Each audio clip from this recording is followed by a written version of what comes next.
ဒီနေ့သာသနာတော်နှစ်2559ခုကောဇာတက္ကီ1389ခုတော်သလင်းလာပြီးကျော်9ရက်2015ခု10လပိုင်း3ရက်စနေနေ့နေကင်းအခါကာလမှာစင်ကာပူနိုင်ငံမောဂဝိပဿနာတရားစဉ်နဲ့လုပ်ငန်းစဉ်ပြန်ပွားရေးပြည်ပအဖွဲ့ခွဲ1သစ္စာပါရမီဓမ္မရိပ်သာမှကြီးမှုပြီးတော့ဆင်ရင်ကျင်းပကြတဲ့260ကြိမ်မြောက်တနေ့တာဝိပဿနာအလုပ်ပေးတရားစခန်းဓမ္မဒါနအထိမ်းအမှတ်ဖြစ်2ရက်တာနေ့တရားစခန်းမှာဦးဇင်းတို့ပထမနေ့ဖြစ်ဒီနေ့ပေတပေါင်းသူတော်ကောင်းတို့မြတ်စွာဘုရားဟောကြားတော်မူခဲ့တဲ့တရားဒေသနာတော်တွေကိုနာယူကြည်ညိုခွင့်ရကြတယ်။ဦးဇင်းတို့လည်းပဲမြတ်စွာဘုရားဟောကြားတော်မူခဲ့တဲ့တရားဒေသနာတော်တို့ကိုဟောကြားခွင့်ရပါတယ်။ဒီတော့ဒီကနေ့တရားနာယူဖို့လှုပ်ထားကြတဲ့အစီအစဉ်ကနေခင်းတနာရီခွဲမှာတရားတစ်ကြိမ်နာမယ်ဦးဇင်းတို့ပြီးတော့4နာရီခွဲမှာတရားတစ်ကြိမ်နာမယ်ပေါ့နော်အဲ့ဒီနေခင်းမှာတရားနာတဲ့တရား2ကြိမ်နာကြတဲ့အချိန်မှာဦးဇင်းတို့45မိနစ်50လောက်တရားတူလေးပေါ့ည9နာရီထိုးတဲ့အချိန်မှာနာယူမဲ့တရားဒေသနာကတော့1နာရီပိုလောက်ပေါ့နော်အဲ့တော့ဦးဇင်းတို့45မိနစ်50သာတရား4ပုဒ်ဟောပြမယ်ပေါ့ဒီနေ့2ပုဒ်မနေ့ပြန်2ပုဒ်ညတရားကတော့2ပုဒ်နာရမယ်ပေါ့နော်အဲ့တော့ဦးဇင်းတို့နေကင်းခါကာလမှာဟောမယ်တရား4ပုဒ်မှာဗာတရားဟောမလဲလို့စိတ်ကူးတဲ့အခါမှာသစ္စာ4ပါးတရားဟောမယ်လို့အဲ့ဒါလို့ဦးဇင်းစိတ်ကူးထားပါတယ်သစ္စာပါရမီဓမ္မရိပ်သာကစီစဉ်ကျင်းပကြတဲ့နော်သစ္စာရွှေစီဆရာတော်ရဲ့တရားဝဲမှာသစ္စာ4ပါးတရားဆိုတော့သစ္စာဆိုတာစကားလေးတွေထမ်းနေတယ်ပေါ့ဒီသစ္စာဆိုတာကပေတပေါင်းသူတော်ကောင်းတို့အလုံးကြာဖို့နာဝရှိပြီးသားစကားလုံးတစ်လုံးသစ္စာဆိုတာအမှန်တရားသစ္စာဟဝေတာတုတရံရတ္တနံအရသာတကအရသာထဲမှာသစ္စာရဲ့အရသာဒီအချိုမြင်ဆုံးပဲအကောင်းဆုံးပဲလို့ဒါလည်းပဲပေတတို့ကြားဖို့ပြီးသားဟုတ်လားကိုသစ္စာ4ပါးတရားဆိုတာကဒီသာသနာတော်မြတ်ကြီးမှာတန်ဖိုးအကြီးမားဆုံးသောတရားပေါ့တတ္တဝါတွေအတွက်လည်းပဲအရေးအကြီးဆုံးတရားပေါ့ဘာဖြစ်လို့လဲဆိုတော့ဒီသစ္စာ4ပါးကိုပฏิဝေဒအစဉ်ထွတ်ထွင်းပြီးတော့သိသွားမယ်ဆိုလို့ရှိရင်ပုထုဇဉ်ကနေအရိယာဖြစ်သွားတယ်လို့ဒီလိုခေါ်တာပဲမဟုတ်လားသစ္စာကိုတကယ်မသိကြသေးလို့တရားဓမ္မတို့ဦးဇင်းတို့တွေဟာပုထုဇဉ်ဘဝနဲ့နေကြရတော့သစ္စာကိုတကယ်သိသွားပြီဆိုလို့ရှိရင်တော့အရိယာသူတော်ကောင်းဖြစ်သွားတယ်လို့ဒီလိုပြောတာဒီနေရာမှာသစ္စာ4ပါးကိုသိတယ်ဆိုတာကအနုမာနတိပฏิဝေဒတိလို့အတိ2မျိုးရှိပါတယ်ဒါလည်းပဲပေတတို့မှတ်လို့ဦးဇင်းထင်ပါတယ်အနုမာနတိဆိုတာကမှန်းဆပြီးတော့သိရတဲ့အတိပေါ့ခုဦးဇင်းတို့ပြောမဲ့အတိကအဲ့ဒါလိုအတိမျိုးပေတပေါင်းသူတော်ကောင်းတို့နားထောင်ရင်းဖြင့်သိသွားမဲ့အတိကလည်းပဲအဲ့ဒါလိုအတိမျိုးသစ္စာ4ပါးနဲ့ပတ်သက်ပြီးတော့သိခဲ့ကြတဲ့အတိဟာအဲ့ဒီအနုမာနတိအနုဘောဓတိလို့ဒီလိုလဲပြောတယ်ပฏิဝေဒတိဆိုတာကတော့ခုနတုန်းကပြောခဲ့တဲ့အရိယာသူတော်ကောင်းကြီးတွေအဖြစ်ကိုရောက်သွားစေတဲ့အရိယာမဲ့ဉဏ်ဖြင့်သစ္စာ4ပါးကိုသိပေဆိုင်ပွား4ပါးကိစ္စတပြိုင်တည်းထဲကြပြီးတော့ထိုးထွင်းပြီးတော့သိသွားတဲ့အနေအထားမျိုးကိုပฏิဝေဒတိအဲ့ဒါလေဒီဆိုတော့ဘုရားကြီးကတော့အနုဘောဓတိနဲ့ပฏิဝေဒတိကိုရှင်းသွားအောင်ဥပမာလေးနဲ့ဗောဓိပက္ခိယတိပဏိကျမ်းစာထဲမှာရေးထားတာလေးရှိတယ်အနုဘောဓတိမှန်းဆပြီးတော့သိတယ်ဆိုတာကလည်းပဲမဖြစ်နိုင်တဲ့အရာမရှိတဲ့အရာကိုတော်ရန်မှန်းပြီးတော့ရမ်းပြီးတော့တွေးပြီးတော့သိတဲ့အတိမျိုးကိုဆိုလိုတာမဟုတ်ဘူးတဲ့ဥပမာဦးဇင်းတို့တနေရာမှာမီးထွန်းထားတယ် အဲ့ဒီမီးတောက်ကိုတော့ဒါတိုင်းမမြင်ရဘူးသို့တော့အဲ့ဒီမီးတောက်ကြောင့်ဖြစ်ပေါ်နေတဲ့မီးရောင်ကိုမြင်ရတယ်လို့ဆိုကြပါစို့အဲ့ဒီမီးရောင်ကိုမြင်ရတဲ့အခါမှာဒီမီးရောင်ကိုမြင်ရသောအဖြစ်မီးတောက်ရှိတယ်ဆိုတာကိုသိကြပေါ့မသိနိုင်ဘူးလားသိနိုင်တယ်ဒါပေမဲ့မီးတောက်ကိုတော့မမြင်ရမီးရောင်ကိုမြင်ပြီးတော့မီးတောက်ရှိတယ်ဆိုတာကိုသိတဲ့အတိမျိုးအဲ့ဒါကိုအနုဘောဓတိလို့ဒီလိုခေါ်တယ်တဲ့မီးတောက်ကိုပဲဓာတ်ရိုက်မြင်လိုက်ရတဲ့အမြင်မျိုးအတိမျိုးကိုကြတော့ပฏิဝေဒတိလို့ခေါ်တယ်တဲ့ဆရာတော်ကြီးကဉာဏ်အလွန်ကြီးတာဆိုတော့ပြောလိုက်ရင်ရှင်းသွားတယ်ရေးလိုက်ရင်ရှင်းသွားတယ်ပေါ့ဟုတ်လားခုလည်းပဲပိဋကပေါင်းသူတော်ကောင်းတို့သစ္စာ၄ပါးတရားကိုနာယူအပ်ခြင်းရဲ့အဓိကရည်ရွယ်ချက်ကတော့ပฏิဝေဒတိကိုရရှိဖို့အဲ့ဒီပฏิဝေဒတိကိုမရရှိသေးခင်မှာလည်းပဲပฏิဝေဒတိကိုရရှိဖို့အတွက်အလွန်အားကြီးတဲ့အထောက်အပံ့အကြောင်းတရားဖြစ်တဲ့အနုဘောဓတိကိုရရှိဖို့နော်အနုဘောဓတိမှတစ်ဆင့်ပฏิဝေဒတိဆိုတာကိုရအောင်ကြိုးစားကြရတာဟုတ်ရဲ့လားဒါကြောင့်ပိဋကပေါင်းသူတော်ကောင်းတို့နေရတာတရားစခန်းဆိုတော်လည်းပဲတရားကတော့တစ်ချိန်ပဲထိုင်ကြမယ်ပေါ့နော်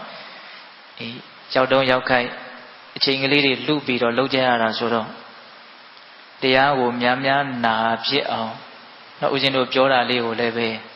များများနားထောင်ဖြစ်အောင်မှတ်တမ်းတင်ပြီးသားလေးလည်းဖြစ်အောင်အဲ့လိုလေးစိတ်ကူးပြီးတော့အစကတော့ဒီထဲမှာစီစဉ်ထားတာကလူငယ်လေးတွေကနေခင်းကိုတရားတစ်ချိန်ပဲနာယူဖို့ပေါ့နော်အဲ့တော့ဦးဇင်းကရောက်တုံးကလေးကိုပို့ပြီးတော့များများလေးတရားနာဖြစ်အောင်ဆိုပြီးတော့တရားနှစ်ကြိမ်ဟောမယ်ပေါ့နေခင်းနော်အဲ့တော့ဦးဇင်းတို့ဒီကနေ့သစ္စာ၄ပါးအပိုင်း၄ပိုင်းပိုင်းပြီးတော့ဦးဇင်းတို့ပြောပါမယ်သစ္စာ၄ပါးဆိုတာပိဋကပေါင်းသူတော်ကောင်းတို့အလုံးယဉ်ဤကျွမ်းဝင်ပြီးသားအကျဉ်းမြင်အဖြစ်သိထားကြပြီးသားဒုက္ခသစ္စာသမုဒယသစ္စာនិရောဓသစ္စာမေဃသစ္စာဒီတရားအတူလေး၄ပုဒ်ဟောတဲ့နေရာမှာငါဘာတရားဟောရပါမလို့လို့စဉ်းစားတော့သစ္စာ၄ပါးကခေါင်းထဲကိုတန်းပြီးတော့ဝင်လာတယ်ပေါ့အဲ့တော့ဒီကနေ့ပထမနေ့ပထမဦးဆုံးနော်အကျိန်မှာဒုက္ခသစ္စာနဲ့ပတ်သက်ပြီးတော့ပိဋကပေါင်းသူတော်ကောင်းတို့မှတ်သားကြည့်ကြမယ်ဒီနေရာမှာသစ္စာ၄ပါးကိုပိဋကပေါင်းသူတော်ကောင်းတို့ရဲ့စိတ်ထဲမှာလေးလေးနက်နက်ဖြစ်သွားအောင်နော်ပြောချင်တာလေးတစ်ခုကဘုရင်တို့သစ္စာတန်ရုပ်ဆိုပြီးတော့တန်ရုပ်ပါဠိတော်မဟာဝဂတန်ရုပ်ပါဠိတော်ထဲမှာသစ္စာ၄ပါးနဲ့ပတ်သက်ပြီးတော့မြတ်စွာဘုရားဟောကြားထားတဲ့ဟောကြားချက်တွေကိုစုစည်းပြီးတော့မှတ်တမ်းတင်ထားတာရှိတယ်အဲ့ဒီထဲမှာမြတ်စွာဘုရားဘာဟောထားတယ်ဆိုတော့ယဟန်တို့တဲ့သစ္စာ၄ပါးကိုမသိဘဲနဲ့ဒုက္ခမချုပ်ငြိမ်းနိုင်ဘူးတဲ့သစ္စာ၄ပါးကိုသိမှသာလျှင်ဒုက္ခချုပ်ငြိမ်းနိုင်မယ်ပေါ့ဒီနေရာမှာမြတ်စွာဘုရားကတရားစကားဟောတဲ့နေရာမှာဥပမာဥပမေယပေးပြီးတော့ဟောတာအလွန်များတယ်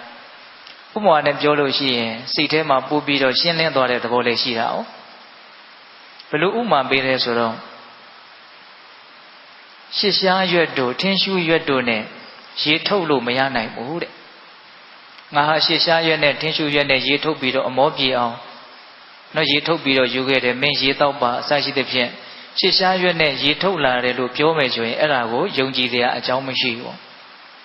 သစ္စာ၄ပါးကိုမသိဘဲနဲ့ငါဒုက္ခငြိမ်းပြီဒုက္ခချုပ်ပြီဒုက္ခအေးပြီလို့ပြောရင်လည်းပဲအဲ့ဒါအခြေအမြစ်မရှိဘူးယုံကြည်တဲ့အကြောင်းမရှိဘူးတဲ့ဘရုံမာကြာရွက်တို့ပေါက်ရွက်တို့နော်ဂွေးတောက်ရွက်တို့ဒီလိုအရွက်အကြီးကြီးတွေနဲ့ဆိုလို့ရှိရင်တော့ရေထုတ်လို့ရတယ်ပေါ့ရေကိုတဲလာလို့ရတယ်ပေါ့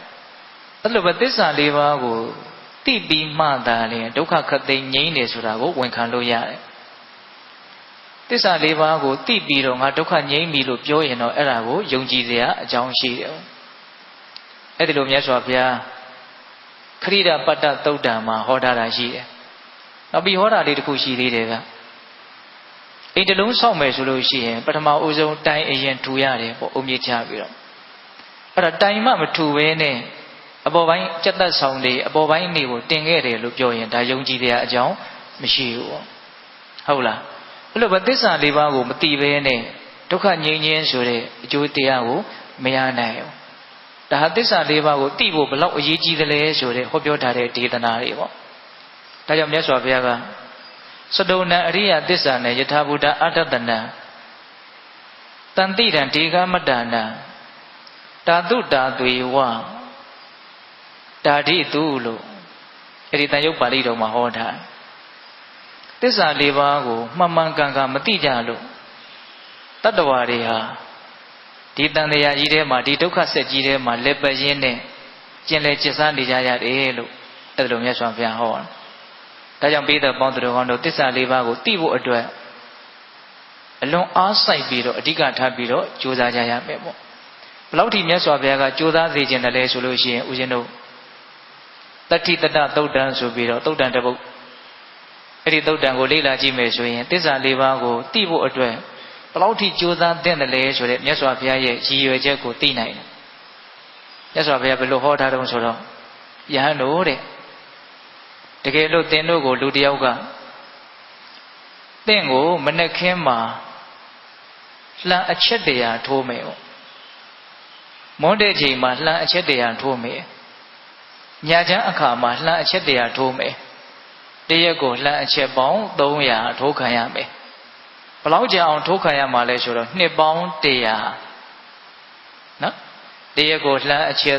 300ထိုးခံရမယ်နှစ်ပေါင်း100အဲ့လိုသင်ခံမယ်ဆိုလို့ရှိရင်သစ္စာ၄ပါးကိုသိရလိမ့်မယ်လို့မြန်တစုံတစ်ယောက်ကပြောမယ်ဆိုလို့ရှိရင်သစ္စာ၄ပါးကိုသိဖို့အတွက်နှစ်ပေါင်း100တရက်ကိုလှမ်းအချက်300အထိုးခံလိုက်ပါတဲ့အဲ့လိုလှမ်းအထိုးခံရလို့သင်ဟာသစ္စာ၄ပါးကိုသိမယ်ဆိုလို့ရှိရင်အဲ့လိုသိခြင်းကိုစင်စင်ရဲရဲမချမ်းမသာသိရတယ်လို့မဆိုနိုင်ဘူးတဲ့အဲ့ဒါချမ်းချမ်းသာသာဝမ်းမြောက်ဝမ်းသာသစ္စာ၄ပါးကိုသိရတယ်လို့သာဆိုနိုင်နေတဲ့ဘာဖြစ်လို့လဲဆိုတော့သစ္စာ၄ပါးကိုမသိလို့ရှိရင်အဲ့ဒါလိုလှန်ထိုးခံပြီးတော့သိရတဲ့ဘဝနောက်ပစိန်နဲ့ခေါင်းကိုဖြတ်ပြီးတော့သိရတဲ့ဘဝနောက်မြားနဲ့အပြစ်ခံရလို့သိရတဲ့ဘဝအဲ့ဒီလိုဘဝတွေဟာရည်တွက်လို့ရနိုင်မှာမဟုတ်ဘူးတဲ့နှစ်ပေါင်း100တရက်ကိုလှန်အချက်300ဆိုတာကရည်တွက်လို့ရတယ်အလွန်ရှည်လျားတဲ့သစ္စာ၄ပါးကိုမသိရင်ဆက်ပြီးတော့ဖြစ်ပေါ်လာမယ့်ဒုက္ခတွေဟာရည်တွက်လို့မရတဲ့အတွက်ကြောင့်ဆိုလိုတာကတရက်ကိုလှမ်းအချက်300နဲ့နှစ်ပေါင်း100လှမ်းအထိုးခံရတာသစ္စာ၄ပါးကိုသိဖို့နဲ့စာရင်တန်နေပေါ့အဲ့ဒါကိုမြတ်စွာဘုရားကဝမ်းမြောက်ဝမ်းသာချမ်းချမ်းသာသာဒါကိုလက်ခံလိုက်ပါအဲ့ဒါလိုဟောတာဒါကြောင့်ပိဋကပေါင်းသူတော်ကောင်းတို့သစ္စာ၄ပါးကိုမသိရင်ဖြစ်ပေါ်လာမယ့်ဆင်းရဲဒုက္ခသိရင်ချုပ်ငြိမ်းသွားမယ့်ဆင်းရဲဒုက္ခဒါတွေကိုကြည်ကြည်ပြတ်ပြတ်နားလည်ပြီးတော့သစ္စာ၄ပါးကိုသိဖို့အတွက်များစွာအာမဆိုင်သင့်ဘူးလားအားဆိုင်သင့်တယ်ဟုတ်ရဲ့လားအဲ့ဒါမြတ်စွာဘုရားကခေါင်းမှာလောင်းနေတဲ့မီးကိုငြိမ့်သက်တဲ့ဝရိယမျိုးကိုဝတ်ထားတဲ့အဝတ်ကိုလောင်းနေတဲ့မီးကိုငြိမ့်သက်တဲ့ဝရိယမျိုးအဲ့ဒီလိုဝရိယမျိုးနဲ့သစ္စာ၄ပါးကိုသိအောင်ကြိုးစားရမယ်လို့အဲ့ဒါလိုလဲဟောထားတာရှိတယ်ဒါလေးတွေကအသေးစိတ်ကလေးစဉ်းစားမှပို့ပြီးတော့မြတ်စွာဘုရားရဲ့တရားဒေသနာဟာအရသာပေါ်တယ်ပေါ့နော်ဆိုကြပါစို့စိတ်ကူးကလေးနဲ့ကိုဝတ်ထားတဲ့အဝတ်ကိုမီးလောင်ကြည့်ပေါ့ကျန်တဲ့အလုပ်တွေအဲ့ဒီချိန်မှာဘာမှကောင်းတဲ့မထည့်လို့မရအောင်ဘာမှလည်းလုပ်လို့မရအောင်ဒါကိုပဲအရင်လက်ဦးပထမဦးဆုံးအရေးအကြီးဆုံးဟုတ်တယ်မဟုတ်လားအဲ့ဒီနေရာမှာထားပြီးတော့ကြိုးစားကြရမယ်အဲ့တော့သစ္စာ၄ပါးကိုသိဖို့အလုပ်တွေဘယ်အလုပ်မျိုးမဆိုတဲ့အရေးကြီးတယ်အဓိကကြတယ်ဆိုတာမပေါ်လွင်ဘူးလားပေါ်လွင်တယ်တချို့စကားလုံးလေးတွေကကြားတော့ကြားဖို့နေတာပဲနားတော့နားထောင်ဖို့နေတာပဲဒါပေမဲ့ကိုကလေးလေးနက်နက်မတွေးလို့ရှိရင်လည်းပဲအရသာကဒီလောက်ကြီးမပေါ်တတ်ဘူးပေါ့ဟုတ်ရဲ့လားဒါကြောင့်ခေါင်းမှာလောင်နေတဲ့မီးကိုငြိမ့်သက်တဲ့ဝရိယမျိုးကိုးထားတဲ့အင်ကြီးပစိုးကိုလောင်နေတဲ့မီးကိုငြိမ့်သက်တဲ့ဝရိယမျိုးဖြင့်သစ္စာ၄ပါးကိုသိအောင်ကြိုးစားရမယ်ဆိုတဲ့ဆုံးမချက်ဟာတကယ်တွေးကြည့်ရင်ဘလောက်အရေးကြီးသလဲဆိုတာကိုမပေါ်လွင်စေဘူးလားပေါ်လွင်စေတယ်နော်ဒါကြောင့်ပိဋကပေါင်းသူတော်ကတော့သစ္စာ၄ပါးကိုသိအောင်ကြိုးစားတဲ့နေရာမှာအလွန်အားစိုက်ရမယ်ပေါ့နောက်တစ်ဆက်တည်းပြောချင်တာကကျန်တဲ့ဒါနသီလသမာဓိပညာကုသိုလ်ကောင်းမှုတွေကိုပြုတိုင်းလည်းပဲဒီသစ္စာ၄ပါးကိုသိလို့တဲ့ဆန္ဒကိုရှေ့တန်းတင်ပြီးတော့ပဲပြုကြရမယ်ပေါ့ငါလုပ်လိုက်တဲ့အလုပ်ဒီကောင်းတဲ့အလုပ်တွေဟာသစ္စာ၄ပါးကိုသိဖို့ပဲအထောက်အပံ့ပြုပါစေဒါဆိုလို့ရှိရင်ပို့ပြီးတော့မြန်ဆန်သစ္စာ၄ပါးကိုသိစရာအကြောင်းရှိတယ်ပေါ့တော့ခုချင်းတို့ပြောမှာကသစ္စာ၄ပါးကိုသိခြင်းအနုဘောဓတိပฏิဝေဒတိနှစ်မျိုးရှိတဲ့အနက်ကအနုဘောဓတိကတော့ဒါတိုင်းရမယ်ပေါ့နော်ဒီအနုဘောဓတိကိုပဲအကြောင်းခံပြီးတော့တစ်ချိန်ချိန်မှာပฏิဝေဒတိကိုမရနိုင်ဘူးလား ရနိုင်မယ်အဲ့တော့ဒီကနေ့ပထမပိုင်းအနေနဲ့ဘာပြောမလို့ဒုက္ခသစ္စာဒုက္ခသစ္စာဆိုတာကဒုက္ခဆိုတာဆင်းရဲခြင်းသစ္စာဆိုတာကအမှန်တရားသိကြပေါက်မလွဲမသွေမှန်တယ်ဆိုတဲ့အဓိပ္ပာယ်တော့ဒုက္ခသစ္စာဆိုတာဘာကိုပြောတာတော့ဆိုတော့ဒီခန္ဓာကိုယ်ကြီးကိုပြောတာပါဒုက္ခသစ္စာဆိုတာဘာကိုပြောတာတော့မြတ်ဒီခန္ဓာကိုယ်ကြီးကိုပြောတာနော်ဘဝမှန်ရင်ခန္ဓာမှန်ရင်ဘယ်ဘဝပဲဖြစ်ဖြစ်ဘယ်ခန္ဓာပဲဖြစ်ဖြစ်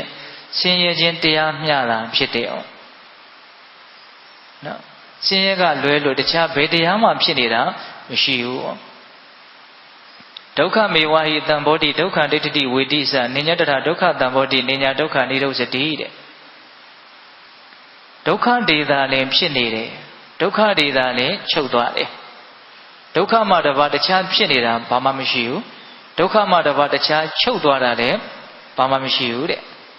အလွန်ရှင်းတယ်ဒီဒေသနာလေးကဟုတ်လားဒုက္ခပဲဖြစ်တယ်ဒုက္ခပဲချုပ်တယ်ဒုက္ခကလွဲပြီးတော့တခြားဖြစ်တဲ့တရားဘာမှမရှိဘူးဒုက္ခမှတပါးတခြားချုပ်သွားတဲ့တရားလည်းဘာမှမရှိဘူးအဲ့တော့ဒီနေရာမှာဒုက္ခသစ္စာဆိုတာ ਨੇ ပတ်သက်ပြီးတော့ပေသပေါင်းသူတော်ကောင်းတို့ဓမ္မစကြာပါဠိတော်ကိုဘာသာရေးစိတ်ဝင်စားတဲ့လူရွတ်ကြတယ်ပေါ့နော်အလုံးမလည်းပဲပြည့်ပြည့်စုံတဲ့တရားဒေသနာတစ်ခုအတိတ်ပဲကိုခေစီတွင်းကြအသေးစိတ်သိအောင်နားလည်အောင်လေ့လာပြီးတော့ရွတ်ဖတ်မယ်ဆိုရင်အလုံးမလည်းပဲစက်သိမင်္ဂလာရှိသလိုအသိဉာဏ်ကိုများစွာဖြစ်စေတယ်အဲ့ဒီဓမ္မစကြာတရားတော်ထဲမှာမြတ်စွာဘုရားကဒုက္ခသစ္စာနဲ့ပတ်သက်ပြီးတော့ဘယ်လိုဟောထားလဲဣဒံခောပနဘိက္ခဝေဒုက္ခအရိယသစ္စာဇာတိပိဒုက္ခစရာပိဒုက္ခဗျာတိပိဒုက္ခမရဏံပိဒုက္ခအပိယဟိတံပြောခောဒုက္ခပိယဟိဝိပြောခောဒုက္ခယံပိဿာနတ်ရအောင်ကျင့်ရတယ်ဒီဇံတရားကိုပြုလုပ်နိုင်မှဇံတရားကိုဖြစ်အောင်လုပ်နိုင်မှဖြစ်မှာဆိုတာဖြစ်တယ်အဲ့တော့ဇံရဖို့ဆိုတာကလည်းပဲလူတော်သူတော်ထဲမှာနေရင်ဇံရဖို့ဆိုတာမလွယ်ဟုတ်လားအဲ့တော့ဘာလို့အောင်ဆိုလူသူဝေးတဲ့နေရာကိုရှောင်ခွာပြီးတော့တကိုယ်တည်းပြောအောင်နေပြီးတော့ဒီအကျင့်ကိုဇွဲခတ်ပြီးတော့အလွန်ကြိုးစားအထုတ်နိုင်မှဇံအပိဉ္စဆိုတာကိုရအဲ့တော့ဒီပြမဘဝရဲ့အနေအထားမှာသင်္ခတဒုက္ခဟာအလွန်ကြီးကျယ်တယ်တဲ့တော်ထဲမှာအစားအသောက်ကိုချွတ်ချင်ချွေထားပြီးတော့ဒီအလုပ်ကိုစောင့်ချပြီးတော့ဝရိယထက်ထက်တန်တန်နဲ့ပျော်လဲလို့မပျော်လဲလို့ဆိုပြီးတော့လောက်ရတဲ့အနေအထားဟာချမ်းသာတယ်လို့ဆိုနိုင်ဘူးဒါကြောင့်ပြမတွေမှာသင်္ခတဒုက္ခအလွန်ကြီးတယ်တဲ့ဒါစတော်ကြီးဝေဖန်ပြဟုတ်လားအေးသင်္ခတဒုက္ခနဲ့သူတို့ဖန်တီးလိုက်လို့ပြမဖြစ်သွားပြီဆိုတော့တဏ္ဍာပဒုက္ခဆိုတာဘာပြောတာတုံးနဲ့ငါဆိုပြီးတော့မာနမီတောက်လာတာတွေရှိတယ်တဲ့ဟုတ်လားဒီဟာရဲ့အပေါ်မှာအဝိဇ္ဇာအမြင်မရှင်းမှုလည်းသူတို့မှာရှိတယ်။နော်ဒါရဲ့အပေါ်မှာနုနုညံ့ညံ့တိမ်တိမ်မွေ့မွေ့ตายရနေတဲ့သဘောလေးတွေလည်းရှိတယ်။အဲ့ဒါလိုကိလေသာတွေဖြစ်နေခြင်းဒီပင်လေအဲ့ဒါတဏ္ဍာပဒုက္ခပဲတဲ့။တကယ်အေးချမ်းမှုအစစ်အမှန်နဲ့နေရတာမျိုးမဟုတ်သေးဘူး။ဒါပေမဲ့ပြမာဒီမှာတဏ္ဍာပဒုက္ခကတော့ကြံတဲ့တတ္တဝါနဲ့ဆိုင်အလွန်နည်းတယ်လို့ပြောရတယ်။သင်္ခတဒုက္ခတော့အလွန်ကြီးတယ်။တဏ္ဍာပဒုက္ခကတော့တတ္တပြီးလို့ရှိရင်ပါလာမလို့ဆိုဝိပရိနာမဒုက္ခပြမဘဝဆိုတာအမြဲတည်နေတာမဟုတ်ပျက်စီးခြင်းကြပြီတော့အကြောင်းတရားကုန်ပြီဆိုတော့သူကဘာဖြစ်သွားပျက်စီးသွားရောအဲ့ဒါဦးဇင်းတို့ဒုက္ခတိဘဝကနေတစ်ဆင့်အပေလေးပါးထိနောက်ဆုံးထိုးရှင်တဲ့အဆင့်ထိလည်းပဲပျက်စီးမှုကကြီးကျယ်သွားနိုင်တာအဲ့ဒါလိုပျက်စီးရတယ်ဆိုတာပြမတွေရဲ့ဘဝကိုဒီဒုက္ခတရားကြီးကဝိပရိနာမအချက်နဲ့နှိပ်စက်တယ်ရောဒါပြမတွေကိုဝေဖန်ပြဟောနတ်တွေကြတော့နတ်အဖြစ်ကိုရအောင်သင်္ခတဒုက္ခပြုလို့ရတဲ့ဖန်တီးရတဲ့ဒုက္ခပြမာတွေလောက်တော့မကြီးကျယ်ဘူး။တာမန်ဒါနသီလလောက်နဲ့နတ်ပြည်ကိုရောက်နိုင်တယ်ပေါ့။ဒါပေမဲ့လို့ဆရာတော်ကြီးကအဲ့ဒါကိုလည်းပဲကြီးကျယ်တယ်လို့ပဲပြောတယ်။ဘာဖြစ်လို့ကြီးကျယ်တယ်လို့ပြောတော့ဆိုတော့တတ္တဝါတွေဆိုတာကောင်းတာလုပ်ဖို့အရန်ခက်တယ်တဲ့။တတ္တဝါတွေရဲ့စိတ်ဟာမကောင်းမှုမှာပဲပျော်တယ်တဲ့အလိုလိုနေရင်ဖြစ်သွားတာကတော့မကောင်းမှုပဲ။ကောင်းတာလုပ်ဖို့ဆိုရင်အရန်ကြိုးစားရတယ်အဲ့ဒီကြိုးစားရတယ်ဆိုတာကိုကဒုက္ခပဲတဲ့အဲ့ဒါကိုရှင်းအောင်ပြောတယ်ဗျာဘယ်လိုပြောတော့ဆိုတော့တကယ်လို့အဲ့ဒီဒါနမှုသီလမှုကိုမလုပ်ဘူးစိတ်ကောင်းစိတ်မြတ်မမွေးဘူးကောင်းတဲ့ဘက်ကိုကိုတိုက်တွန်းပြီးတော့မကြိုးစားဘူးဆိုရင်အရန်ဆင်းရဲတဲ့အနေအထားကိုထိုးဆင်းသွားမှာအဲ့တော့ဒါလုပ်ရတာလည်းမသက်သာဘူးသို့တော့မလုပ်ရရင်ပိုမသက်သာမှာဆိုးလို့ဒီမသက်သာတဲ့အမှုဒါနမှုသီလမှုကိုလုပ်ရတယ်တကယ်တော့လှူရတယ်ပေးရတယ်ဆိုတာလေသက်သာတဲ့အလုပ်မဟုတ်ဘူးတဲ့ကိုယ့်ပစ္စည်းကိုစွန့်ရတာ ကိုကြိုးစားရတာတိုက်တွန်းရတာသီလဆောင်သိရတယ်ဆိုလဲကိုယ်စိတ်ကိုအယမ်းချုပ်ထိရတာကိုလှုပ်ချင်တာကိုလှုပ်လို့မရအောင်ဒါပေမဲ့ဒါကိုမလှုပ်လို့ရှိရင်အယမ်းဆိုးဝါးသွားမှာဆိုလို့ဒီဟာကိုလှုပ်ရတယ်အဲ့လိုဆိုရင်ဒီအလုပ်ဟာမနေတာလို့လှုပ်ရတဲ့အလုပ်ပဲတဲ့မနေတာလို့လှုပ်ရတဲ့အလုပ်ဆိုရင်ဒါဆင်းရဲတဲ့အလုပ်လို့ဆိုမလားချမ်းသာတဲ့အလုပ်လို့ဆိုမလားတဲ့ဆိုတော့ကြီးကဆင်းရဲတဲ့အလုပ်သို့တော့ဒါဆင်းရဲတဲ့မလုပ်ဘူးကွာဆိုရင်တော့ပုံမိုဆင်းရဲသောအနေအထားတွေကိုရှုနေတယ်တော့ပေါက်မယ်ထင်တယ်နော်ဒါမကောင်းတဲ့အလုပ်လို့ပြောတာမဟုတ်ဆင်းရဲတဲ့အလုပ်လို့ပြောတာဒါနမှုသီလမှုကိုမကောင်းတဲ့အလုပ်လို့ပြောတာမဟုတ်ဘူးဆင်းရဲတဲ့အလုပ်လို့ပြောတာဘာလို့ဆင်းရဲတဲ့အလုပ်လို့ပြောတာတော့မလို့ချိန်မဲနဲ့လုပ်ရတဲ့အလုပ်အလွန်ကြိုးစားပြီးတော့တိဆောက်ပြီးတော့ယူပြီးတော့လုပ်ရတဲ့အလုပ်ဒါပေမဲ့မကောင်းတဲ့အလုပ်တွေနဲ့စာရင်တော့ကောင်းတဲ့အလုပ်ဟုတ်လားအဲ့ဒါစတော်ကြီးကမနေတာလို့လုပ်ရတဲ့အလုပ်တွေမလွှဲတာလို့လုပ်ရတဲ့အလုပ်တွေတဲ့ဒါကြောင့်အဲ့ဒါဒီသင်္ခတဒုက္ခဖြင့်နတ်တွေရဲ့ခန္ဓာကနတ်တွေရဲ့ဘဝကိုနှိပ်စက်တယ်အဲ့ဒါလို့ဆိုရင်သူတို့နတ်ဖြစ်ပြီးဆိုတော့ဟောတန်တာပဒုက္ခအဲ့ဒါမြမာတွေထက်အရန်ကြီးကျယ်တယ်နတ်တွေမှာအပူလောင်အလွန်များတယ်ဟောအထူးသဖြင့်ယာဂမီတောက်တယ်ဟောဆွလန်းတဲ့အသားရစရာအလွန်များတယ်ဟောအချင်းချင်းသူတို့မှာမနာလိုတာတွေဝန်တိုတာတွေနော်မကြည်မနှက်ဖြစ်ရတာတွေလက်တွေကြတော့အရန်ရှုပ်ထွေးလာပြီအဲ့ဒီမှာသူတို့တန်တာပဒုက္ခကမြမာတွေထက်ကြီးကျယ်တယ်ကဲဝိပရိနာမဒုက္ခကိုလှည့်ပြီးတော့ကြည့်အောင်တချို့နတ်တွေဆိုရင်သိရတော့မယ်ဆိုတာကိုသိလာပြီနတ်တွေတချို့နတ်တွေကသေကနေ့မှာနမိတ်တွေပါတွေပြတယ်ဆိုတော့ပေးတယ်လို့ကြားဥပါတယ်အဲ့ဒါဆိုလို့ရှိရင်သူတို့ကမစားနိုင်မတောင်းနိုင်ဖြစ်ပြီအကြီးအကျယ်တုံလှုပ်ချောက်ချဒီစည်းစိမ်ကိုစွန့်ပြီးတော့ဆိုရတဲ့အနေအထားတစ်ခုကိုရင်ဆိုင်ရတော့မယ့်အခြေအနေမျိုးပေါ့ဒါနတ်တွေရဲ့ဝိပရိနာမဒုက္ခကြီးကျယ်ပုံကိုပြောပြတာဒါကတော့မြမာတို့နတ်တို့ရဲ့အကြောင်းပေါ့ရှစ်ဆက်ပြီးတော့ဦးဇင်းတို့ဝေဖန်ပြထားတာကဒကာဓမ္မတို့ဦးဇင်းတို့ရဲ့အကြောင်းလူသားတွေရဲ့အကြောင်းလူသားတွေရဲ့ခန္ဓာကလူသားတွေရဲ့ဘဝကိုပိလက်နထနှိမ့်ဆက်တယ်ဘယ်ပုံပဲနည်းနှိမ့်ဆက်တော့၃ချက်သင်္ခတပြုလို့ရသောအဖြစ်နှိမ့်ဆက်တယ်တန်တာပပူလောင်ရသောအဖြစ်နှိမ့်ဆက်တယ်ဝိပရိနာမဖောက်ပြန်စေသောအဖြစ်နှိမ့်ဆက်တော့လူဘဝလူခန္ဓာကိုရဖို့အတွက်ဒကာဓမ္မတို့ဦးဇင်းတို့တန်တရားနဲ့ခြီးပြီးတော့ကြည့်မယ်ဆိုရင်သူလည်းပဲကောင်းမှုနဲ့တိဆောက်ယူရတယ်ပေါ့သင်္ခတဒုက္ခရှိခဲ့တယ်လူတွေကြတော့သင်္ခတဒုက္ခကနတ်တွေမြမာတွေရဲ့သင်္ခတဒုက္ခလောက်မကြီးဘူးအဲ့လောက်ကြိုးစားစရာမလိုဘူးပေါ့အဲ့ဒါကြောင့်မို့လို့ရလာပြီဆိုရင်တော့တန်တာပဒုက္ခကအလွန်ကြီးကျယ်တယ်တဲ့နော်ကိုရှာစားရတယ်ကံနဲ့တခါတည်းတွဲပြီးတော့အစဉ်ပြေမှုကပါမလားတချို့ကြတော့လည်းပဲပါလာတာလေးတွေရှိပါတယ်ဒါပေမဲ့လူဘဝဆိုတာကဥပယဇီဝိနော်ကံရဝရိယရဒီနှစ်ပါးနဲ့ပေါင်းပြီးတော့ကြိုးစားအထောက်နိုင်မှရက်တည်လို့ရတဲ့ဘဝမျိုးနတ်တွေဆိုတာကကံအကျိုးသက်သက်ဟုတ်ရဲ့လားဒါကြောင့်ဒကာဓမ္မတို့ဦးဇင်းတို့သင်္ခတဒုက္ခအ ਨੇ ငယ်ရော့တော်လည်းပဲတန်တာပဒုက္ခအလွန်ကြီးကျယ်တယ်ပူရတယ်လောင်ရတယ်ဒါကအသိဉာဏ်မရှိရင်ပိုးတောင်ပူလောင်ရသေးတယ်ပဲလူဘဝလူခန္ဓာဆိုတာကမြမာတို့နတ်တို့ရဲ့ခန္ဓာနဲ့စာရင်အလွန်ညံ့ပြင်းတယ်ဟောဒါကြောင့်နာကျင်တာတွေကြိုက်ခဲတာတွေအရှင်မပြေတာတွေအများကြီးရှိတယ်။စိတ်ပိုင်းဆိုင်ရာလည်းပဲဆင်းရဲဒုက္ခတွေအများကြီးရှိတယ်။တဏ္ဍပါဒုက္ခဝိပရိနာမဒုက္ခတဲ့နော်နတ်တွေလောက်တော့မကြီးဘူးလို့ပြောရမှာပေါ့နော်သူတို့ရဲ့အပြောင်းလဲကတော့အလွန်ကြီးတယ်လို့ဆိုရမယ်။ဟုတ်လားဒါကတော့လူဘဝကိုဝေဖန်ကြည့်တာ။အပေလေးပုံကိုလည်းစတော်ကြီးကဝေဖန်ပြတယ်။အပေလေးပုံကြတော့တဏ္ဍပါသင်္ခတဒုက္ခကအရင်ကြီးမကြီးဘူးတဲ့ဒီတိုင်းဖြစ်သလိုနေတာနဲ့ तू ကရောက်သွားတဲ့နေရာတော့ပေါ့လားနောက်တစ်ခုကြီးရင်တစ်ခုကနည်းနည်းသေးသွားတဲ့သဘောရှိတယ်ဒါကဆရာတော်ကြီးရဲ့ဉာဏ်ကိုမှီပြီးတော့ဦးဇင်းတို့ပြောပြတာဒါပေမဲ့တိဋ္ဌံလောကအပေလောကကြတော့တဏ္ဍပဒုက္ခပူရလောင်ရတဲ့ဒုက္ခလွတ်ရတယ်လေအများကြီးကြီးသွားတယ်ဘာဥပဒေမှမရှိဘူးနိုင်ရစားမယ်အာကြီးတဲ့လူအမှန်ဟုတ်တယ်မဟုတ်လားစဉ်းစားကြည့်နော်အပေလေးပုံရဲ့ဒုက္ခအဲ့တော့ဒီနေရာမှာဦးဇင်းကဒီစတော်ဘုရားကြီးပြောပြတဲ့ပြုလို့ရမှုနဲ့နှိမ့်ဆက်တယ်ပူလောင်ရမှုနဲ့နှိမ့်ဆက်တယ်ပျက်စီးမှုနဲ့နှိမ့်ဆက်တယ်ဆိုတဲ့ဒီအချက်၃ချက်အဲ့ဒါကိုလက်တွေ့ဘဝထဲမှာစဉ်းစားသိချင်တာ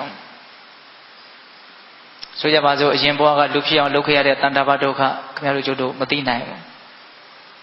ဒါက ဘုရားဆရှိတဲ့သူတော်ကောင်းကြီးတွေရဲ့ဉာဏ်ကိုအမိပြုတ်ပြီးတော့ပြောကြရတာကိုအဲ့တော့လောလောဆယ်ကိုတကယ်သိနိုင်တဲ့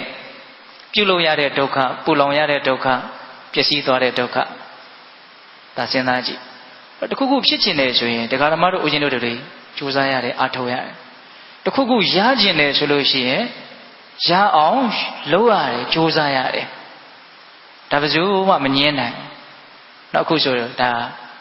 ဦးဇင်းတို့ဒါမြန်မာနိုင်ငံသားတွေပေါ့ကိုတခုခုရချင်လို့ဖြစ်ချင်လို့သူများနိုင်ငံလာပြီးထိမလုပ်ကြတာတော့လုပ်ကြတာကြိုးစားကြတာဒါပါဒုက္ခလို့ပြောတော့သင်္ခတဒုက္ခဟုတ်လားကိုရချင်လာပြီဆိုရင်ကိုရချင်တာရအောင်လုပ်ရတယ်ဤမျိုးစုံသုံးပြီးတော့လုပ်ရတယ်ကဲလုပ်လို့ရလာပြီဆိုတော့ကောကဲရလာပြီဆိုကမှအဲ့ဒီရတဲ့အရာကြီးကအယံပူလောင်စေတာတွေမရှိဘူးလားရှိတယ်အဲ့ဒါကိုစဉ်းစားသိချင်တာရအောင်ကြိုးစားလို့ဆင်းရဲရတာရှိတယ်မရသေးခင်ကြတော့လေမရလို့ဆိုပြီးတော့အယံရချင်ပြီးတော့ဆင်းရဲနေရတယ်ဟုတ်တယ်မဟုတ်လားကြိုးစားနေရတဲ့အခိုက်မှာလည်းဆင်းရဲတယ်နော်ကံကိုကြိုးစားအားထုတ်လို့တိဆောက်လိုက်လို့ဒါလေးပုံပေါ်လာပြီရလာပြီဆိုတော့တကယ်အကောင်းဟုတ်သလားလို့ဒါကိုစဉ်းစားသိချင်အကောင်းကြီးမဟုတ်တချို့ကမရရင်တော်တော်ဆင်းရဲတယ်လို့ထင်တာဘုရင်ကတော့တခါတည်းစဉ်းစားကြည့်တယ်ရတာကြီးကတခါတလေပိုးပြီးတော့ဆင်းရဲတယ်လို့ဒါကြောင့်ဦးဇင်းတို့ရွှေဦးမင်းဆိုတော့ဘုရားကြီးပြောတဲ့စကားတစ်ခုရှိတယ်စင်းစင်းစားစားလဲလှုပ်ကြတော့တဲ့လူကျင်တာတွေရကကြမှာဒုက္ခတွေများနေအောင်မယ်တဲ့တာမန်စဉ်းစားကြည့်ရင်တော့လူကျင်တာရရင်ဘာဒုက္ခရှိတယ်လို့တော့စိတ်တိုင်းတွေကြပြီးတော့သဘောတွေကြပြီးတော့ဆင်းနေပြေးနေမှလို့အောင်းမိတာလူကျင်တာတွေကရပြီးကမှဒုက္ခတွေကပိုများလာတချို့ဒုက္ခတွေကလူကျင်တာရမှစတာသဘောပေါက်လားဦးဇင်းပြောတာကိုမရခင်တော့ကတော့အသေးလေးရချင်တယ်အဲ့ဒါကိုမရမနေနိုင်ဘူးဟုတ်လားရပြီဆိုတော့မှကိုကကောင်းမယ်လို့ထင်တာရပြီဆိုတော့မှစလောင်တော့တာပဲအဲ့ဒါကပြီးတော့မှအဲ့ဒါကြီးကဘယ်မှလည်းသွားပြစ်လို့လည်းမရဘူးကိုနာသွားထားလို့လည်းမရဘူးဒီနာသွားထားလို့လည်းမရအောင်သဘောပေါက်လားမရသေးခင်ကမရလို့ရှင်းရတယ်ရပြီဆိုတော့လေရလို့မို့ရှင်းရတယ်ကံရလို့ဆင်းရဲတဲ့ဒုက္ခကိုဘာလို့ပြောတော့တဏ္ဍာပဒုက္ခပူလောင်ရမရသေးခင်ကရအောင်ကြိုးစားရတဲ့ဒုက္ခဘာဒုက္ခသင်္ခတဒုက္ခကံကြိုးစားလို့ရလဲရပြီအပူလောင်လဲခံရပြီဒါကြီးကဒီတိုင်းနေမှာလားမနေဘူးဘာဖြစ်အောင်မှာတော့ပျက်စီးအောင်မယ်အခြေအနေတစ်မျိုးပြောင်းအောင်မယ်အကုန်လုံးပြောင်းမှာနော်ဘယ်ရာဝမှဆုတ်ထားလို့ကင်ထားလို့ထိန်းထားလို့တိမ့်ထားလို့မရဘူးကိုယ်ကိုလည်းသူများကထိမ့်သိမ့်ထားလို့မရတယ်လို့သူများကိုလည်းကိုယ်ကထိမ့်သိမ့်ထားလို့မရဒါတွေကိုအမှန်တိုင်းနားလည်ထားမှဒီအမှန်တရားတွေကဇာတိပြလာတဲ့ခါမှာကိုယ်မှခံနိုင်ရရှိမယ်ဦးဇင်းဘာကိုဆိုလိုတာလဲဆိုတာပေးတဲ့သဘောပေါက်မယ်ထင်ပါတယ်နော်ဘာပဲဖြစ်ပါဒီဥစ္စာတွေကအရာအလုံးနဲ့အကျုံးဝင်တယ်လို့ဦးဇင်းထင်တယ်နော်မရခင်ကရအောင်ကြိုးစားရတဲ့ဒုက္ခရှိတယ်ရလာတော့လည်းပဲအဲ့ဒါရဲ့ဒုက္ခတွေအများကြီးရှိတယ်အဲ့ဒါကြီးပျက်စီးတော့မယ်ဆိုတော့လည်းပဲဒုက္ခတွေရှိတယ်ဒါကဦးဇင်းတို့ဒုက္ခသစ္စာရဲ့အနှစ်၄ချက်ပိလနထနှိပ်စက်တယ်ဆိုတာဘယ်လိုနှိပ်စက်တယ်လဲဆိုတာလေးကိုရှုထောင့်တစ်မျိုးကနေပြီးတော့ပြောကြည့်ရအောင်ဟုတ်ရဲ့လားဒါကြောင့်ပိဿပေါင်းသူတော်ကောင်းတို့သစ္စာ၄ပါးထဲမှာဒုက္ခသစ္စာဇာတိပိဒုက္ခဇရာပိဒုက္ခဗျာတိပိဒုက္ခမရဏပိဒုက္ခအပိဟိတံပြောကောဒုက္ခပိယဟိဝိပြောကောဒုက္ခယံပိစ္ဆာနလပတိတံပိဒုက္ခသခိတေနပင်စုပါရဏေခန္ဓာဒုက္ခဒါကတော့မြတ်စွာဘုရားအဓိပ္ပာယ်ဖွင့်ပြတဲ့ဒုက္ခသစ္စာရဲ့သဘောဟုတ်ရဲ့လားခုနောက်ထပ်ပြီးတော့ပြောလိုက်တာကဒီခန္ဓာကြီးဟာဆင်းရဲတယ်ဘယ်ပုံပဲနည်းဆင်းရဲသလဲဆိုပိလနထအနှိမ့်ဆက်ခံရသောအဖြစ်ဟိုတမျိုးတမီပြောင်းလဲသွားအောင်ပဲအဲ့ဒီကြတော့လည်းပဲဆင်းရဲတယ်ဟောပိလနာသင်္ခတတန္တာပဝိပရိနာမဒုက္ခသစ္စာရဲ့အနည်းဘယ်နှချက်တော့၄ချက်အဲ့တော့ဦးဇင်းတို့ပိဿပေါင်းသူတော်ကောင်းတို့ဆက်ပြီးတော့ပြောချင်တာကသစ္စာ၄ပါးထဲမှာဒုက္ခသစ္စာသည်ဘာလို့ရမယ့်သစ္စာသိရမယ့်သစ္စာပရိညေယပိုင်းခြားပြီးတော့သိရမယ့်သစ္စာဒါဟာဆင်းရဲတဲ့တရားတွေလို့မှန်မှန်ကန်ကန်သိရမယ့်အမှန်တရားသူ့ကိုဒါလိုက်ပယ်လို့မရအဲ့ဒါပယ်ရမယ့်သစ္စာက ဒုတိယပိုင်းမှာဆက်ပြီးတော့ပြောမှာဟုတ်လားခုဒီသစ္စာကဘာလို့ရမယ့်သစ္စာသိရမယ့်သစ္စာအဲ့ဒါဦးဇင်းတို့ကြိုးပြီးတော့ပြောလိုက်ခြင်းတယ်ဒီသစ္စာ၄ပါးထဲမှာဒီဒုက္ခသစ္စာကိုသိဖို့ရသည်အရေးကြီးဆုံးဟုတ်လားဒုက္ခသစ္စာကိုသိဖို့ဒီဘာကြောင့်အရေးကြီးဆုံးလဲလို့မေးလို့ရှိရင်ဒုက္ခသစ္စာကိုသိရင်သိသလောက်ဒုက္ခသစ္စာရဲ့အပေါ်မှာ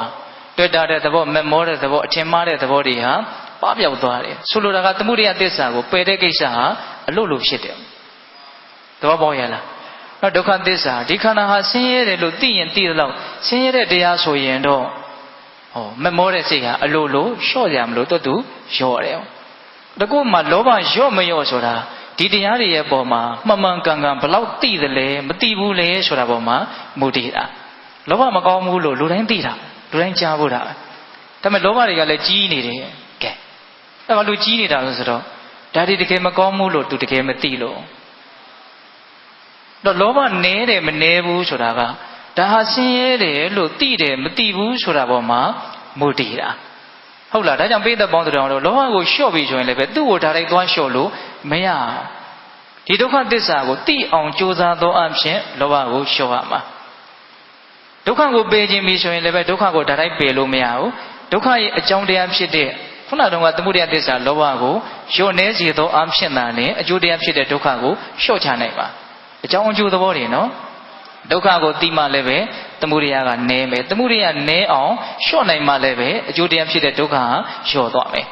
ဒါပေမဲ့ကိုတကယ်လက်တွေ့လုပ်ရမှာကဘာကိုလုပ်ရမှာတုံးဆိုတော့ဒုက္ခကိုသိတဲ့အလုပ်ကိုလုပ်ရမှာသဘောပေါက်လားဦးဇင်းပြောတာလောဘကိုလျှော့တဲ့အလုပ်ကိုဒါတိုင်းလုပ်ရမှာလားဒုက္ခကိုသိတဲ့အလုပ်ကိုဒါတိုင်းလုပ်ရမှာလားဒုက္ခကိုသိတဲ့အလုပ်ကိုဒါတိုင်းလုပ်ရမှာဟုတ်လားသိလို့ရှိရင်သူ့အတိုင်းတာနဲ့သူပယ်တရားရှိတဲ့တရားကိုပယ်ပြီးသားဖြစ်တယ်အဲ့လိုဆိုရင်និရောဓသစ္စာမျက်မှောက်ပြုတဲ့တရားကိုမျက်မှောက်ပြုပြီးသားကိစ္စဒါလောကီလိုလေးပြောတာပါသမုဒိယသစ္စာကိုယုံနေသေးတယ်ဆိုရင်သမုဒိယသစ္စာကြောင့်ဖြစ်ပေါ်လာမယ့်အပူတဲ့အလောင်တက်ဟာလည်းလျှော့သွားမှာပဲလေဒါនិရောဓလို့အကျဉ်းမြင်းဆိုလို့မရဘူးလားရတယ်အဲ့ဒါလို့ဦးဇင်းတို့ဒုက္ခသစ္စာကိုမှန်မှန်ကန်ကန်ဒါအရှင်းရတဲ့တရားလို့သိနေခြင်းဒီပင်လျင်မဂ္ဂသစ္စာကိုပွားများနေရရောက်တယ်လို့မဆိုနိုင်ဘူးလားဆိုနိုင်တယ်ဒါကြောင့်တစ်ချက်ခုတ်ရင်၄ချက်ပြတ်တယ်ဒုက္ခသစ္စာကိုသိသောအဖြစ်သမုဒယသစ္စာကိုပယ်တဲ့ကိစ္စនិရောဓသစ္စာကိုမျက်မှောက်ပြုတဲ့ကိစ္စမဂ္ဂသစ္စာကိုပွားများတဲ့ကိစ္စမဂ္ဂသစ္စာဆိုတာတည်းမှာတမာဒိဋ္ဌိကခေါင်းဆောင်တယ်မဟုတ်လားတမာဒိဋ္ဌိဆိုတာအမှန်ကိုသိတာကိုပြောတာမဟုတ်လားဗျာအေးအဲ့တော့ဒုက္ခကိုဒုက္ခလို့သိတာဟာအမှန်သိတာပေါ့ဒါကြောင့်မဂ္ဂသစ္စာကိုပွားများခြင်းကိစ္စပြီးစီးတယ်ဆိုတာအဲ့ဒါကိုပြောတာဒါကြောင့်ပိဋကပေါင်းတော်သစ္စာ၄ပါးထဲမှာဘယ်သစ္စာဟာအရေးကြီးဆုံးလဲလို့မေးရင်ဒုက္ခသစ္စာအရေးကြီးဆုံးဒါပေမဲ့ဦးဇင်းတို့သစ္စာတန်ရုပ်ထဲမှာယဟန်တစ်ပါးကမြတ်စွာဘုရားကိုမေးထားတာရှိတယ်အဲ့ဒါကိုအကြောင်းပြုပြီးတော့မြတ်စွာဘုရားဟောထားတာရှိတယ်သစ္စာ၄ပါးမှာတစ်ပါးပါးကိုသိရင်ကျန်တဲ့၃ပါးဟာအလိုလိုသိတယ်ဆိုရင်တော့ပေါ့လားဆက်ဆက်မှုအကုန်ရှိနေတယ်နော်ဒါကြောင့်ပိဋကပေါင်းတော်တို့ဒုက္ခသစ္စာကိုသိတဲ့ကိစ္စဟာအလွန်တရာမှအရေးပါတယ်ကိုယ်ခန္ဓာဟာဆင်းရဲတဲ့တရားမျှတာဖြစ်တယ်ဆိုတာကိုနှီးမျိုးစုံနဲ့သိအောင်ကြိုးစားရမယ်အပြည့်စုံဆုံးနိလန်းကတော့တတိပဋ္ဌာန်ဘာဝနာဟုတ်လားတတိပဋ္ဌာန်ဘာဝနာကိုပွားများခြင်းအပြင်ခန္ဓာမှန်သမျှဘဝမှန်သမျှသည်ဆင်းရဲခြင်းတရားမျှတာဖြစ်တယ်ဆိုတဲ့မှန်ကန်တဲ့အသည့်ကိုရနိုင်တယ်တော့ဒီနေရာမှာတတိပဋ္ဌာန်ဆိုတာကဘာလဲခဏနေရင်ဒါအထုတ်ကြမယ်ပေါ့နော်ဘာလဲအထုတ်နေကြပုံကိုယ်တွေဖြစ်မယ်လို့အရင်ထင်ပါတယ်တော့တတိပဋ္ဌာန်ဆိုတာကတတိကလေးကိုခိုင်မြဲစွာတီးနေအောင်ကြိုးစားအထုတ်ရတဲ့အလုပ်နည်းနည်းတော့ရှင်းအောင်မှဖြစ်မယ်ဗျာနောက်စစချင်းတရားဆိုနည်းနည်းတော့ရှင်းမယ်ပေါ့နောက်တတိပဋ္ဌာန်နဲ့တတိဆိုတဲ့စကားလုံးရယ်ပဋ္ဌာနာဆိုတဲ့စကားလုံးရယ်ဒီစကားလုံးနှလုံးကိုပေါင်းထားတာတတိပဋ္ဌာနာအဲ့ဒါနောက်ဆုံးနာငယ်လေးကိုအသက်ကလေးထည့်လိုက်တော့တတိပဋ္ဌာန်လို့ဖြစ်သွားတာတတိဆိုတာကဘာလဲပဋ္ဌာနာဆိုတာကဘာလဲတတိဆိုတာကအောက်မေ့တဲ့သဘောအမှတ်ရတဲ့သဘောဒီနေ့မှာအောက်မေ့တဲ့အမှတ်ရတယ်ဆိုတာကအရက်ထဲမှာအောက်မေ့အမှတ်ရတယ်လို့ပြောနေကြတဲ့တတိနဲ့ရသော်ဘုရားဆိုလိုတဲ့တတိရဲ့အဓိပ္ပာယ်ကမတူဘူးရက်ထဲမှာတော့မှတ်ပုံနေနံပါတ်တွေကိုအမှတ်ရတာဖုန်းနံပါတ်တွေကိုမမေ့တာဒါတွေကိုဘာလို့ထင်လဲတတိထင်တယ်တကယ်တမ်းတတိဆိုတာကလောလောဆယ်ကိုယ်ခန္ဓာမှာဖြစ်နေတဲ့ ယုံနံတဘာဝကိုမှန်မှန်ကန်ကန်အောက်မေ့အမှတ်ရနေတဲ့သဘောအဲ့ဒါကိုတတိလို့ပြောတာထပ်ပြောမယ်နော်ကိုယ့်ရဲ့ခန္ဓာမှာလောလောဆယ်ဖြစ်နေတဲ့ယုံနံတဘာဝတရားတွေကိုမှန်မှန်ကန်ကန်အောက်မေ့အမှတ်ရနေတဲ့သဘောပို့ပြီးတော့ရှင်းအောင်ပြောရရင်တော့တိနေတဲ့သဘောအဲ့ဒါကိုဘာလို့ခေါ်တတိဟုတ်ရလားပဋ္ဌာနာဆိုတာကတော့ခိုင်မြဲစွာတည်တတ်တယ်လို့အဓိပ္ပာယ်ရတယ်ဒါတတိနဲ့ပဋ္ဌာနာနဲ့ပေါင်းလိုက်တဲ့အခါကျတော့ခန္ဓာမှာဖြစ်နေတဲ့သဘာဝတရားလေးတွေကိုမှန်မှန်ကန်ကန်အောက်မေ့တတ်တဲ့တတိတရားလေးခိုင်မြဲစွာတည်နေအောင်ကြိုးစားအထုတ်တဲ့အလုပ်လို့ဟောအဲ့လိုအဓိပ္ပာယ်ရသွားတယ်ဆိုလိုတာကတတိကလေးတွေတစ်ခုပြီးတစ်ခုဖြစ်အောင်ကြိုးစားတာတတိပြီးတတိဖြစ်အောင်ကြိုးစားတာအဲ့ဒါမှတတိတွေအစင်မပြတ်ဖြစ်ပြီးတော့တတိကလေးကခိုင်မြဲနေတယ်ဆိုတဲ့အဓိပ္ပာယ်ဘယ်မှာတတိကခိုင်မြဲရမှာတော့ဆိုတော့ကိုယ်ခန္ဓာမှာဖြစ်နေတဲ့သဘာဝတရားတွေရဲ့အပေါ်မှာတတိကိုခိုင်မြဲစွာတည်နေအောင်ထားရမယ်။စလှုပ်ချင်းတော့ခိုင်မြဲတဲ့အနေအထားကိုရောက်နိုင်မလားမရောက်နိုင်ပါဘူး။တော့တတိရလိုက်မရလိုက်ရှောက်တွေးလိုက်ပိုရောက်လိုက်တီရောက်လိုက်ပြန်ပြီးတော့တတိလေးထားလိုက်အဲ့လိုလေးကြိုးကြားဖြစ်တယ်ဆိုရင်ကိုပဲဘာမှမလုပ်တာနဲ့စာရင်တော့အများကြီးအကျိုးရှိတယ်လို့မဆိုနိုင်ဘူးလားဆိုနိုင်တယ်အဲ့ဒါလိုလှုပ်ရင်းနဲ့စကြရတာပေါ့နော်အဲ့ဒါလိုဒီခန္ဓာမှာဖြစ်နေတာကိုသတိထားမှများလို့ရှိရင်ဒီလိုကတဖြည်းဖြည်းနဲ့အသိဉာဏ်ကြီးလာတယ်ဘလို့အသိဉာဏ်ကြီးလာတော့ဆိုတော့ငါခန္ဓာမှာဘာဖြစ်လာလို့မှတည်နေတာမြဲနေတာမရှိပါလားလို့သူမှန်မှန်ကန်ကန်သိလာဖြစ်တိုင်းကိုသာတတိထားကိုလို့ရမယ့်လောက်ကအဲ့ဒါပဲဒီခန္ဓာမှာဘာပဲဖြစ်ကောင်းတာတွေပဲဖြစ်ဆိုးတာတွေပဲဖြစ်ချမ်းသာတာပဲဖြစ်ဆင်းရဲတာပဲဖြစ်စိတ်တိုင်းကြတာတွေပဲဖြစ်စိတ်တိုင်းမကြတာတွေပဲဖြစ်ရုပ်ပဲဖြစ်နာမည်ဖြစ်ချင်တာဖြစ်ပါစေဖြစ်တာကတော့အကြောင်းတရားပေါ်မှာမူတည်တယ်ကိုယ်သဘောကိုယ်ဆန္ဒအလျောက်ဖြစ်တာတော့ဘာတစ်ခုမှမရှိဘူးဖြစ်เสียအကြောင်းရှိသည့်အားလျော်စွာပဲဖြစ်သွားတာဟုတ်လားဖြစ်တာကကိုယ်ပေါ်မှာမတည်ဘူးဖြစ်တာကအကြောင်းတရားပေါ်မှာမူတည်တယ်ကိုယ်တာဝန်ကဘာလို့ဆိုတော့အဲ့ဒီဖြစ်လာတဲ့တရားတွေကိုဖြစ်တိုင်းသိအောင်ကြိုးစားရမှာတတိထားရမှာအဲ့လိုတတိထားတဲ့နေရာမှာအပူအလိုမလုပ်ရဘူးဖြစ်ဆွချက်တွေနှုတ်ပယ်ချက်တွေမလုပ်ရဘူးသူဖြစ်နေတဲ့အတိုင်းလေးအရှိကိုအရှိတိုင်းလေးရိုးလေးဒါကဘာလို့အောင်လို့သိအောင်ကြိုးစားရမယ်စင်စစ်မပြတ်သိအောင်ကြိုးစားရမယ်တတ်နိုင်တဲ့မြတ်သတိစိတ်အောင်ကြိုးစားရမယ်ဟုတ်လားအဲ့လိုအမြဲတမ်းဖြစ်တိုင်းသိအောင်ကြိုးစားမယ်ဆိုတဲ့ခံယူချက်လေးနဲ့ကြိုးစားကြည့်နော်အဲ့လိုကြိုးစားမယ်ဆိုလို့ရှိရင်ဒီခန္ဓာမှာဘလို့သဘာဝတရားတွေပဲဖြစ်လာတည်မြဲနေတာတခုမှမရှိဘူးလို့သူကောင်းကောင်းနားလဲအဲ့တော့ဒကာဓမ္မတို့ဦးဇင်းရဲ့ခန္ဓာမှာအကျဉ်းများဖြင့်ညင်ကြားခြင်းနမ်းခြင်းစားခြင်းထိခြင်းတွေးခြင်းဆိုတဲ့ဒီ6အုပ်စုဖြစ်နေကြတာပဲလေအကြောင်းအားလျော်စွာဟုတ်တယ်မဟုတ်လားအဲ့ဒီကိစ္စတွေကလည်းပဲအသေးချာလေးစိတ်ဓာတ်မရညံနဲ့စဉ်းစားကြည့်မယ်ဆိုရင်တောင်မှသူတို့ရဲ့သဘာဝကပေါ်လွင်ပါတယ်မြင်တာလည်းမြင်ပြီးတာပဲလေနောက်ထပ်မြင်တာတော့ရှိတယ်ပေါ့နောက်ထပ်မြင်တာကဒလဇက်ဆိုသလိုကြီးအစားထိုးဖြစ်တော့ဒကာဓမ္မတို့ဦးဇင်းတို့တွေကတစ်စက်တည်းမြင်နေတယ်လို့ထင်တယ်ကြားတာလည်းကြားပြီးသွားတာပဲနောက်ထပ်ကြားတာတော့ရှိတယ်ဒါပေမဲ့အဲ့ဒါလည်းရက်တည်နေတာမဟုတ်ဘူးသူလည်းပြီးသွားတာပဲအဲ့ဒါလိုပဲနမ်းရှူတယ်စားတောက်တယ်တွေးထိတယ်တွေးကြံတယ်အဖြစ်အများဆုံးကတော့တွေးထိမှုနဲ့အတွေးအကြံကတော့အဖြစ်အများဆုံးဖြစ်မယ်ပေါ့နော်ဒုတိယနဲ့တတိယလိုက်မဲ့တရားကတော့အတန်ကိုကြားနေရတဲ့ကိစ္စနဲ့မျက်လုံးဖွင့်ထားရင်တော့မြင်နေရတဲ့ကိစ္စဒီအနတ်နဲ့အရသာကတော့ကြိုးကြားလောက်ပဲထင်ရှားမယ်ပေါ့ဟုတ်လားဒီမြင်တဲ့ကိစ္စနဲ့ကြားတဲ့ကိစ္စဘယ်ဟာကများမယ်လို့ထင်လဲသတိထားကြည့်ရင်ကြားတဲ့ကိစ္စကများသူပိတ်ထားလို့မှမရပဲဟုတ်တယ်မဟုတ်လားဒီပူပြီးတော့များတာကဘယ်သူလာမလို့ဆိုတော့ဒီထိတဲ့ကိစ္စနော်ထင်ရှားတာတွေရောမထင်ရှားတာတွေရောထိတဲ့သဘာဝဟုတ်လားအများဆုံးကတော့ဘယ်သူဖြစ်မယ်တော့တွေးတဲ့ကိစ္စဟုတ်တယ်မဟုတ်လားဒါတွေဘယ်မှာဖြစ်နေအောင်ဆိုတော့ဒီခန္ဓာမှာဖြစ်နေတာအဲ့ဒီဖြစ်နေတဲ့တရားတွေကိုဖြစ်တိုင်းသိအောင်ကြိုးစားရမယ်ကြိုးစားခြင်းဖြင့်သာလျှင်ကျွမ်းကျင်လာလိမ့်မယ်ဟုတ်လားအဲ့လိုကျွမ်းကျင်လာပြီဆိုလို့ရှိရင်နားလည်လာမယ်သဘောပေါက်လာမယ်ဘယ်လိုနားလည်လာမလို့ဘာမှမတည်မြဲဘူးဆိုတော့နားလည်လာမယ်အဲ့ဒါဝိပဿနာဉာဏ်စရတာသဘောပေါက်လားဦးဇင်းပြောတာနော်ကိုစပြီးတော့ကြိုးစားရမှာကတော့ဖြစ်တိုင်းသိအောင်ကြိုးစားရမယ်ဖြစ်တိုင်းသိရင်တော့အစကနဦးမှာ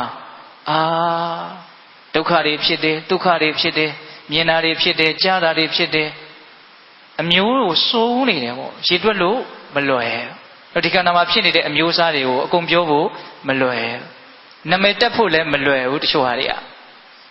ဆိုကြပါစို့အရသာဆိုတာလေးကိုပဲပိဋကတို့စဉ်းစားကြည့်အရသာကိုနာမည်တက်ဖို့အလွန်ခက်တယ်ချိုတယ်ဆိုတာတဲမှာကိုအမျိုးအစားပေါင်းဘယ်လောက်ရှိမလဲဘယ်လောက်လို့မပြောနိုင်မှုေးပြီးတော့ချိုတာရှိမယ်လေးပြီးတော့ချိုတာရှိမယ်ပေါ့ပေါ့လေးချိုတာရှိမယ်ပြောလို့မရ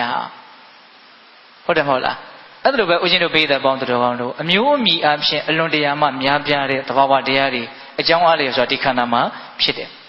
အဲ့တော့စပြီးတော့တတိထားကသာမှာတော့မတူတဲ့ကွဲပြားခြားနားတဲ့သဘာဝတရားတွေကိုသိရတယ်ပေါ့ရုပ်ပိုင်းဆင်ရဆိုရင်လည်းပဲပူတယ်အေးတယ်မာတယ်ပျော့တယ်နတ်ပိုင်းဆင်ရဆိုရင်လည်းချမ်းသာတယ်ဆင်းရဲတယ်အစရှိသဖြင့်မတူညီတဲ့ကွဲပြားခြားနားတဲ့လက္ခဏာရှိတဲ့သဘာဝတရားတွေကိုသိရတယ်ပေါ့သိပါများတဲ့အခါကျတော့အဲ့ဒီမတူညီတဲ့သဘာဝတရားတွေရဲ့တူညီတဲ့လက္ခဏာကိုသိလာတယ်မတူညီတဲ့သဘာဝတရားတွေရဲ့တူညီတဲ့လက္ခဏာကဘာကိုပြောတာတော့နေဆာလက္ခဏာကိုပြောတာရုပ်ပဲဖြစ်ဖြစ်နာမ်ပဲဖြစ်ဖြစ်ပေါ်ရန်ကြည့်ရင်တော့ရုပ်နဲ့နာမ်ကမတူဘူးတော့ရုပ်ကဖောက်ပြန်တဲ့သဘောနာမ်ကအာယုံကိုသိတတ်တဲ့သဘောအကျဉ်းမြင်အားဖြင့်မတူဘူးနော်ဒါပေမဲ့ရုပ်ပဲဖြစ်ဖြစ်နာမ်ပဲဖြစ်ဖြစ်အနိစ္စဖြစ်သွားတာချင်းကြတော့တူသွားတယ်မတူညီတဲ့လက္ခဏာကိုဦးဇင်းတို့စာလို့ပြောရရင်အဲ့ဒါဝိသေသလက္ခဏာလို့ဒီလိုပြောရတယ်တူညီတဲ့လက္ခဏာကိုတာမညလက္ခဏာလို့ဒီလိုပြောရတယ်အဲ့တော့တာမညလက္ခဏာကိုသိရမှဉာဏ်ပညာထက်မြက်တယ်လို့ဆိုတယ်ဘောပေါက်လားဆိုကြပါစို့ဝေဒနာဆိုရင်လည်းပဲချမ်းသာတာနဲ့ဆင်းရဲတာနဲ့တူသလားမတူဘူးချမ်းသာတာကချမ်းသာတာပဲဆင်းရဲတာကဆင်းရဲတာပဲဒါပေမဲ့အဲ့ဒီမတူညီတဲ့ဝေဒနာတရားတွေမှာတူညီနေတဲ့အနိစ္စလက္ခဏာကြတော့မတူဘူးလားတူတယ်အနိစ္စဖြစ်တာချင်းတော့တူတူပဲ